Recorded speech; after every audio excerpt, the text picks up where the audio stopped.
warahmatullahi wabarakatuh. Alhamdulillah, alhamdulillahilladzi arsala rasulahu bil huda wa dinil haqq yudhhirahu 'ala dini kullihi walau karihal musyrikun. Asyhadu an la ilaha illallah wahdahu la syarika lah wa asyhadu anna Muhammadan abduhu wa rasuluh. Amma ba'd. Allahumma shalli ala sayyidina Muhammad wa ala alihi wa sahbihi wa man tabi'ahum bi ihsan ila yaumil din. Amma ba'du. Qala Allah ta'ala fi kitabil karim. A'udzu billahi minasy syaithanir rajim. Bismillahirrahmanirrahim. Jannatu adnin yadkhulunaha wa man sholaha min abaihim wa azwajihim wa dzurriyyatihim wal malaikatu yadkhuluna 'alaihim min kulli bab. Wa qala aidan walladzina amanu wattaba'atuhum dzurriyyatuhum bi imanin alhaqna bihim dzurriyyatahum wa ma alatnahum min amalihim min syai'. Kullu imrin bima kasaba.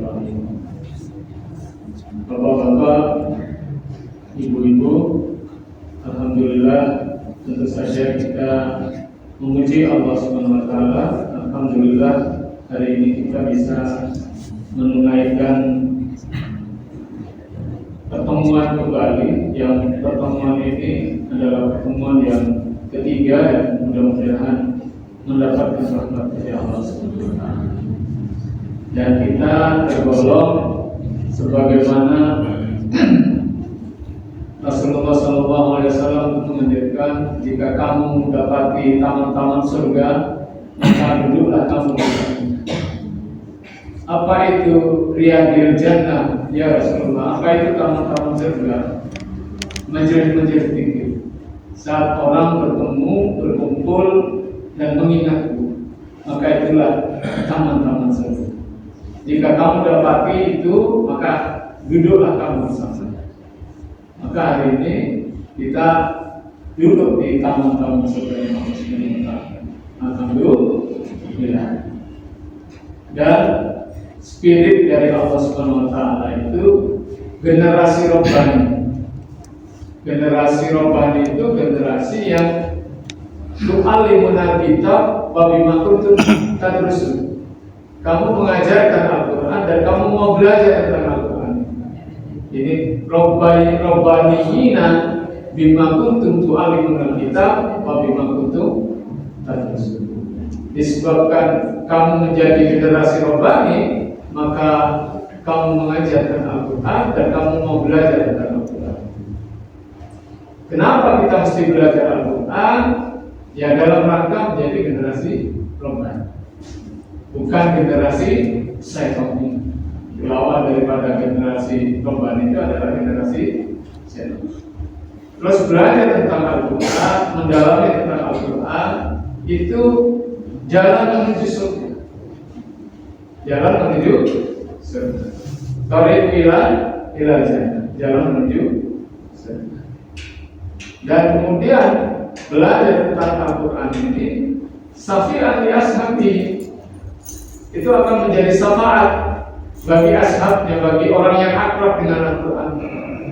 Maka kita berakrab-akrab dengan Al-Quran. Nah, insya Allah. Dan yaitu yang sempat beberapa 2 minggu yang lalu ya, saya sampaikan dari pertemuan ini, bahwa bubar dari pertemuan kita ini, Allah mengampuni kesalahan-kesalahan. Qad ghafartu lahu, sungguh apapun imre. Masya Allah, ya, kita adalah pribadi yang sadar diri ini ada kesalahan-kesalahan, butuh ampunan dari Allah. Maka ketika menghadiri majelis zikir ini, kita diampuni. Amin. Mudah-mudahan. Salawat serta salam semoga senantiasa dilimpahkan atas Nabi besar Muhammad SAW, khatamun Nabi, penutup para Nabi, dan Khalilullah Rasulullah akan mendapatkan syafaat dari Rasulullah. Jadi syafaat itu diberikan kepada orang yang banyak dosanya. Kalau di dalam Al-Quran itu dijabarkan bahwa dan kami wariskan Al-Quran itu kepada orang yang kami pilih. Di antara mereka ada yang sabiqun bil khairat, muktasid, dan ada yang pertengahan, ada yang bersegera untuk memenuhi panggilan, ada yang pertengahan, dan ada yang banyak berbuat salah. Dan di antara yang hadir itu juga ada pribadi-pribadi yang berbuat salah. Maka berbuat salah itu mendapatkan syafaat dari Rasulullah SAW. Mudah-mudahan, amin. Nah, sebagai tema kita tentang bersama keluarga di surganya Allah. Baiti jannah, rumah tanggaku laksana. Saya ulang lagi supaya pertegas gitu ya. Jadi keluarga itu ada ayah, ada ibu, ada anak. Itu keluarga. Tapi kalau Ibrahim itu keluarga besarnya itu sampai ke cucu-cucunya. Ya. Nah, di dalam Al-Quran itu sangat detail disampaikan ya, tentang kalau dia seorang ayah, Ibrahim itu seorang ayah. Jadi bagaimana sikap Ibrahim kepada bapaknya dan kepada anak-anaknya. Kemudian Imron, keluarga Imron ya. Itu ada istri, dia juga punya ipar yang dia seorang nabi, namanya Nabi Zakaria. Iparnya Imron itu Nabi Zakaria, dan dia memiliki anak Imron ini Siti Maria. Dan Siti Maryam itu kemudian memiliki anak Nabi Isa. Jadi itu keluarga. Jadi Masya Allah. Tetapi juga di situ ada Fir'aun misalnya ya. Fir'aun seorang suami yang istrinya ahlul jannah. Wih, istimewa ini. Fir'aun itu istrinya menjadi ahlul jannah. Jadi Fir'aun itu sendiri awalnya itu pemuda yang keren, sehingga sampai juga Siti Aisyah ya, Siti Asia itu tertarik pada Fir'aun. Dan Siti Asia ini keturunan Nabi Yusuf, sehingga dia wanita yang soleh dan dia termasuk menjadi wanita ahlul jannah. Jadi di dalam Al-Quran juga bicara tentang person ya, nama-nama yang secara pribadi itu disebut sebagai ahlul jannah. Itu ada kalau Ibrahim, Nuh ya, di dalam Al-Quran itu adalah para nabi, Muhammad itu nabi. Jadi dia istimewa, pribadi yang dijaga oleh Allah sejak lahirnya, bahkan dijaga orang tuanya lahirnya sampai tumbuh berkembangnya dan matinya, dijaga untuk taat. Ini pribadi yang Rajul Mustafa, jadi laki-laki yang dipilih oleh Allah SWT. Tetapi ada Luqman di sini. Luqman ini sebagaimana saya sampaikan beberapa hari yang lalu, nanti kita akan dalami betul itu tentang Luqman, karena kayaknya yang dekat dengan kita itu beliau gitu, yang secara person dia bukan manusia kayak Nabi dan Rasul gitu, tapi dia memiliki keistimewaan disebut oleh Allah di dalam Al-Quran. Dan setiap orang yang membaca Al-Quran 30 juz pasti ketemu dengan tema Luqman. Jadi disebut nama-nama wah, lalu akhirnya dia mencuri untuk menutupi kebutuhan istrinya. Dari bahaya. Seorang suami itu sangat sayang kepada istri, sangat mencintai istrinya, karena itu belajiwa dan pilihan hidup. Ini itu ya, itu yang masa bahkan, tapi setia banget. Nah ya, itu ibu-ibu, bagaimana Mutia itu menjaga betul tentang apa ya, perasaan suaminya itu, supaya dia tidak kecewa dengan pelayanan istri. Itu nomor satu, Bapak. Menjadi sebab alur. Nah, ini yang dinamakan oleh Allah di dalam Al-Quran, man solaha min abaihim wa azwajihim solaha. Jadi siapa yang berbuat baik. Jadi maksud baiknya itu di atas rata-rata kebanyakan wanita. Kenapa saya banyak menekankan soal urusan wanita ini? Karena sebab wanita lah keluarga itu bisa menjadi alun jannah, dan sebab wanita lah keluarga itu menjadi alim. Dan di dalam Al-Quran surat An-Nisa itu panjang, Pak. Berapa ayat? Surat An-Nisa. Jangan paham ibu-ibu tentang surat An-Nisa ini. Surat An-Nisa 176 ayat panjang.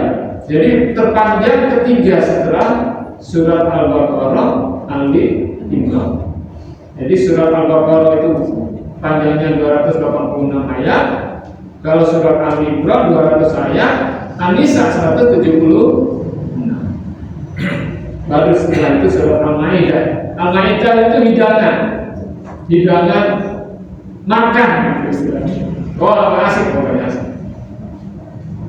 Nah, terakhir dari apa yang saya sampaikan ini adalah ada seorang kakak beradik. Satu itu dimasukkan ke dalam surga, satunya dimasukkan ke dalam neraka. Dan untuk membuat suasana itu semakin mencekam itu diberi kesempatan itu yang ahlul jannah melihat ahlul nar, yang ahlul nar melihat ahlul jannah. Jadi ada seorang kakak beradik, satu di surga dan satunya lagi di neraka. Yang di neraka itu meminta air kepada saudaranya, tapi saudaranya itu tidak bisa menjawab.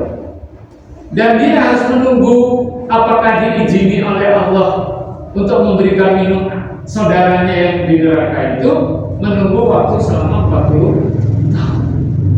Jadi dialog kakak beradik yang di satu fariqun fil jannah wa fariqun fis sa'ir itu, untuk menjawabnya butuh 40 tahun.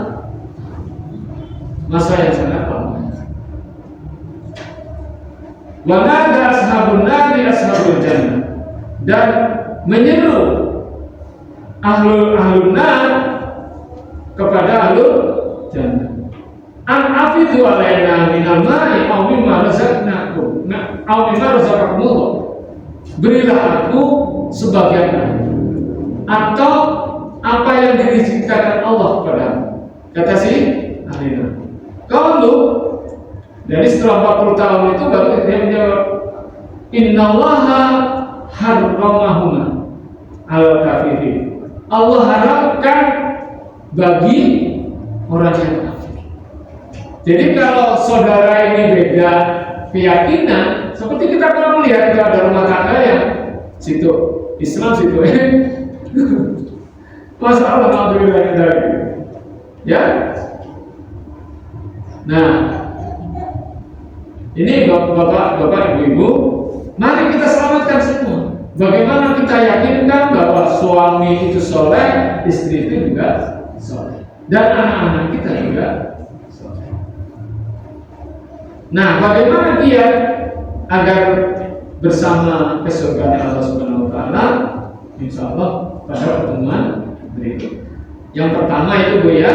Jadi mutiah. Siapakah mutiah? Dia wanita pertama yang dimasukkan ke dalam surga. Kenapa dia dimasukkan ke dalam surga pertama kali setelah pengadilan persidangan itu? Itu karena dia wanita yang sangat berbakti kepada suaminya.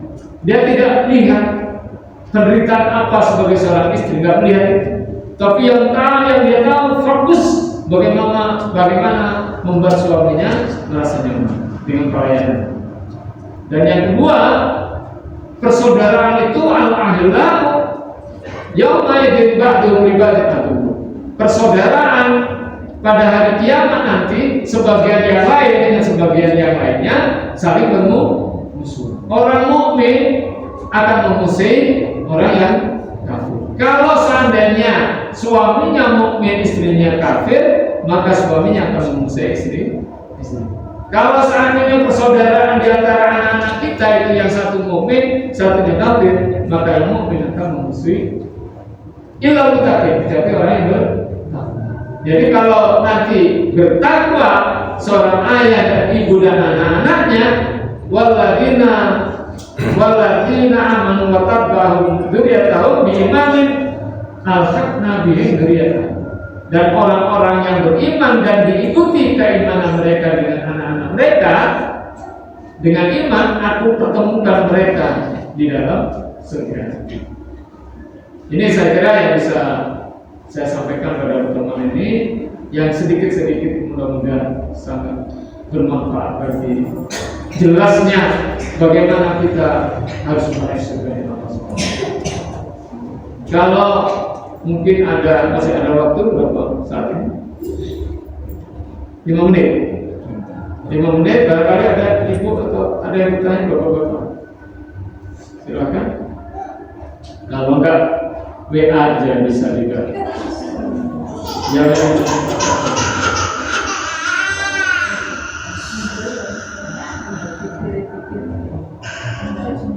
nah, itu.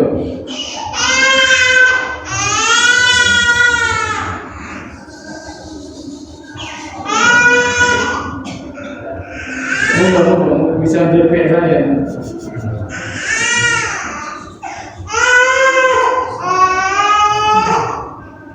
Kalau nggak ada, baik. Kalau ibu-ibu kalau mau bertanya dia nanti. Mari kita tutup dengan doa pertama sebelum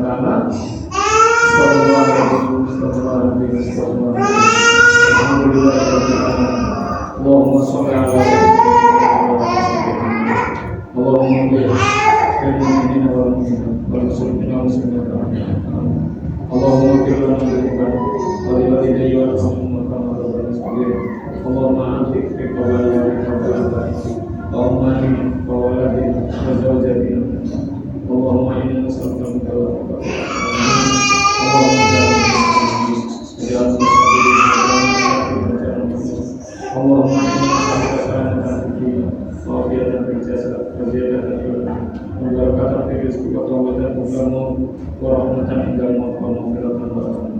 Allahumma amin alaina bisalatin wa tanjatan min al-fa'in wa Rabbana walamna muslimin wa ta'ala Rabbana atina min azwajina wa dhurriyyatina qurrata a'yun waj'alna muttaqina Rabbana atina fid dunya hasanah wa fil akhirati hasanah wa qina adzabannar subhana rabbika rabbil izzati amma yasifun wa salamun alal mursalin walhamdulillah. Bila itu aku berhidayah. Assalamualaikum warahmatullahi wabarakatuh.